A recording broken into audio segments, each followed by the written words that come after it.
जय हिंद एवरीवन, स्वागत है आपका अभिनेशन 111 के एक नए एपिसोड में, जहां आपके लिए लेकर के आते हैं इंडियन डिफेंस के प्रमुख अपडेट्स को। सबसे पहले तो चैनल को सब्सक्राइब करना मत भूलिएगा। आज के अपने अपडेट की शुरुआत करेंगे मिराज 2000 जेट्स को लेकर के आई एक बड़ी अपडेट से। हम सब जानते हैं कि भारतीय वायुसेना इस समय 50 से ज़्यादा मिराज 2000 जेट्स को ऑपरेट करती है, और जब तक तेजस मार्क 2 बन के तैयार नहीं हो जाते, ये एयरक्राफ्ट निरंतर भारतीय वायुसेना की सर्विस में बने रहेंगे।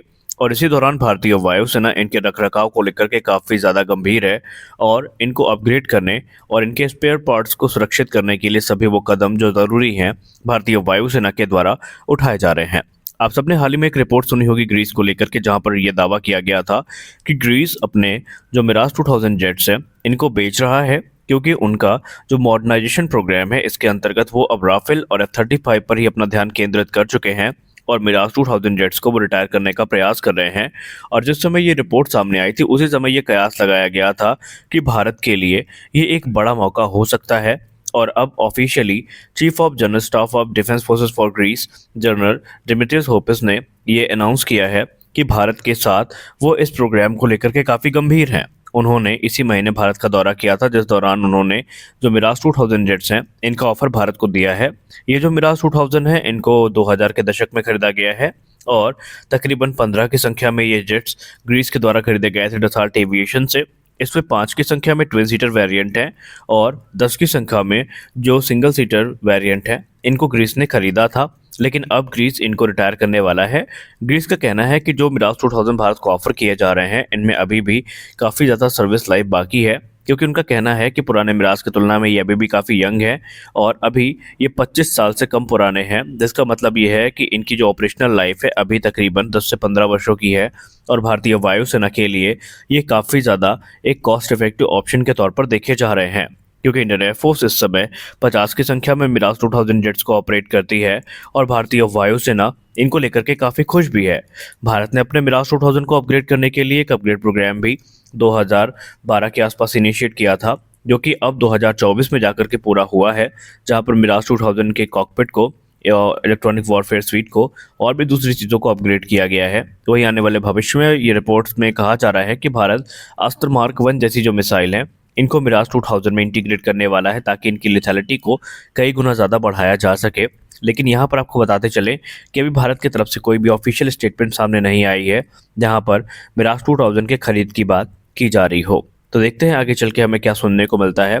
हालांकि अगर 2035 तक इस फ्लीट को मेंटेन करके रखना है तो भारत को जो पार्ट्स की अवेलेबिलिटी है इसको इंश्योर करना पड़ेगा, तभी ये एयरक्राफ्ट एक लंबे समय तक भारतीय वायुसेना की सर्विस में बने रह सकते हैं। हमारी अगली बड़ी अपडेट जोरावर लाइट टैंक को लेकर के आ रही है। जैसा कि हम सब जानते हैं कि डीआरडीओ के द्वारा जोरावर लाइट टैंक का डेवलपमेंट पूरा किया जा चुका है, और इसी बीच DRDO chairman doctor Sameer V Kamat sir ने यह कंफर्म कर दिया है कि इस समय ये जो टैंक है ये लार्सन टोब्रो की हजीरा फैसिलिटी में इंटरनल टेस्टिंग से गुजर रहा है, और यह टेस्टिंग काफ़ी रिगरस है। और सबसे खास बात उन्होंने ये कही है कि ये टैंक बहुत जल्दी आपको रियल लाइफ वर्ल्ड में देखने को मिलेगा। उन्होंने कहा कि हमने इस टैंक को इस उद्देश्य के साथ बनाया है कि चैलेंजिंग टेरेन्स में इसका जो डिप्लॉयमेंट हो काफ़ी रैपिड हो, और हर प्रकार के टेरेन में इसको ऑपरेट किया जा सके। ये हवाई मार्ग से भी ट्रांसपोर्ट किया जा सकता है। सबसे खास बात ये है कि उन्होंने ये कहा कि अपने एक्सेप्शनल मनूवरबिलिटी के लिए ये टैंक जाना जाएगा। ऐसा भी नहीं है कि हमने सिर्फ यहाँ पर मनूवरबिलिटी को और डिप्लॉयमेंट को ध्यान में रखा है, बल्कि ये एक सुपीरियर फायर पावर के साथ हमें देखने को मिलता है, जो कि एनिमी के आर्मर्ड व्हीकल को, टैंक्स को या उनके दूसरे जो फोर्टिफिकेशन है उनको डिस्ट्रॉय कर सकेगा। इसमें एडवांस एमिनिशंस का इस्तेमाल किया जाएगा, या यूँ कह लें ये एक वर्सटाइल प्लेटफॉर्म होगा जो कि भारतीय थल सेना की ज़रूरतों को ध्यान में रख करके और मॉडर्न बैटलफील्ड के रिक्वायरमेंट्स को ध्यान में रख करके विकसित किया गया है।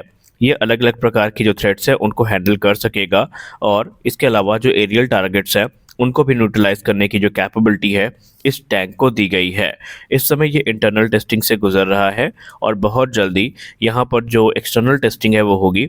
अगर हम इंटरनल टेस्टिंग की बात करें तो automotive performance, software functionality, stabilization system और भी दूसरे जो क्रिटिकल सिस्टम है उनको टेस्ट किए जा रहे हैं।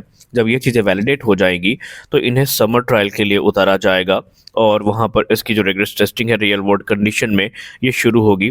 समर ट्रायल के तुरंत बाद जोरावर लाइट टैंक के अल्टीमेट टेस्ट जारी रहेंगे, और इन्हें हाई एल्टीट्यूड डिप्लॉयमेंट का सामना करना पड़ेगा, जहां पर भारतीय थल सेना इनकी परफॉर्मेंस माउंटेनियस रीजन में कैसी होती है उसको इवेल्युएट करेगी। हमारी अगली बड़ी अपडेट भी defence research and development organisation से ही आ रही है। डीआरडीओ के द्वारा यह कंफर्म कर दिया गया है कि अस्त्र मार्क 2 मिसाइल अब अपने फाइनल कॉन्फ़िगरेशन में टेस्ट किए जाने के लिए तैयार है, जिसका सीधा मतलब ये है कि ये अस्त्र मार्क 2 का सबसे क्रूशल फेज है, जहां पर इस मिसाइल की एक्चुअल कैपेबिलिटी को टेस्ट किया जाएगा। अस्त्र मार्क 2 की अगर हम बात करें तो अपने प्रीडिसेसर की तुलना में ये बहुत ज़्यादा इम्प्रूव हो चुकी है और डीआरडीओ साइंटिस्ट ने जो इसकी रेंज को क्लेम किया है वो है 160 किलोमीटर से ज़्यादा की, यानी कि अस्त्र मार्क 1 की तुलना में तकरीबन 45% ज़्यादा रेंज के साथ ही हमें देखने को मिलेगी और इसे AIM-120D एमरम के श्रेणी में रखा गया है, जो कि भारतीय वायुसेना को एक टैक्टिकल एडवांटेज प्रदान करेगा एरियल इंगेजमेंट में। अस्त्र मार्क 2 प्रोग्राम पूरी रफ्तार के साथ आगे बढ़ रहा है और इसने काफ़ी सक्सेसफुल ट्रायल्स को कंप्लीट किया है, जिसमें cap 2 flight test, cap 2 missile ejections, unguided launches भी शामिल हैं। लेकिन अब जो आगे के टेस्ट होंगे ये अधिक कॉम्प्लेक्स सिनेरियोज को ध्यान में रख के किए जाएंगे। सबसे पहले जो मार्क 2 का टेस्ट होगा ये एक इलेक्ट्रॉनिक टारगेट इंगेजमेंट होगी, जहां पर मिसाइल के active electronically scan array radar यानी जो एसा सीकर है इसको टेस्ट किया जाएगा, जो कि एनिमी के टारगेट को पहचानने और ट्रैक करने के लिए एक क्रिटिकल कंपोनेंट है इस मिसाइल में। इसके टेस्ट के बाद जो सेकेंड राउंड की टेस्टिंग होगी इसमें मिसाइल की एक्यूरेसी को रियलिस्टिक कॉम्बैट सिमुलेशन के अंतर्गत चेक किया जाएगा, जहां पर ये मनूवरिंग टारगेट को हिट करेगी। यहाँ पर 2 पायलट लेस जो टारगेट एयरक्राफ्ट है इनका इस्तेमाल किया जाएगा और उसके बाद इस मिसाइल को जब वैलिडेशन प्राप्त हो जाएगा तो इसका जो मास प्रोडक्शन है ये शुरू किया जाएगा। आपको बताते चलें कि बीच में कुछ र्यूमर्स सामने आए थे जहां पर यह दावा किया गया था कि अस्त्र मार्क 2 मिसाइल जो है ये भारतीय वायुसेना का हिस्सा नहीं बनेगी, क्योंकि भारतीय वायुसेना अस्त्र मार्क 1 और अस्त्र मार्क 3 के लिए इस प्रोग्राम को स्किप कर सकती है, जिसके बारे में बाद में डीआरडीओ को खुद आकर के और इंडियन एयरफोर्स को ये कंफर्म करना पड़ा कि ऐसा कुछ भी नहीं है, ये प्रोग्राम बिल्कुल भी स्किप नहीं हुआ है। इनफैक्ट र्यूमर से हट के अगर हम रियलिटी की बात करें तो भारतीय वायुसेना के एग्जिस्टिंग प्लेटफॉर्म्स और जो फ्यूचर के फाइटर जेट है उसमें ये प्रमुख बीवीआर मिसाइल की भूमिका निभाएगी। जी हाँ, एक तरफ जहां अस्त्र मार्क 1 तेजस में इंटीग्रेट की जा रही है, सुखोई में हो चुकी है, मिग-29 यूपीजी में हो रही है, मिग-29K में की जानी है, तो ठीक उसी प्रकार सेम इम्पोर्टेंस हमें अस्त्र मार्क 2 की भी देखने को मिलेगी और ये भी हमें डिफरेंट प्लेटफॉर्म्स में देखने को मिलने वाली है। अस्त्र मार्क 2 को AIM-120D एमरम और मीटियोर की श्रेणी में रखा गया है, क्योंकि कैपेबिलिटी वाइज काफ़ी ज़्यादा रिजेंबलेंस ये प्रदर्शित करती हैं। तो ऐसे में कोई सेंस नहीं बनता इस मिसाइल को स्किप करने का भारतीय वायुसेना के द्वारा। तो कुल मिलाकर के भारत का डिफेंस सेक्टर लगातार आगे बढ़ रहा है और ये हमारे लिए एक सुखद समाचार है। तो आज के इस वीडियो में बस इतना ही। हम आशा करते हैं कि ये वीडियो आपको अच्छी लगी होगी। वीडियो अच्छी लगी तो वीडियो को लाइक करिए, नए हैं तो चैनल को सब्सक्राइब करिए। मिलते हैं अगले वीडियो में कुछ और अपडेट्स के साथ, तब तक के लिए जय हिंद।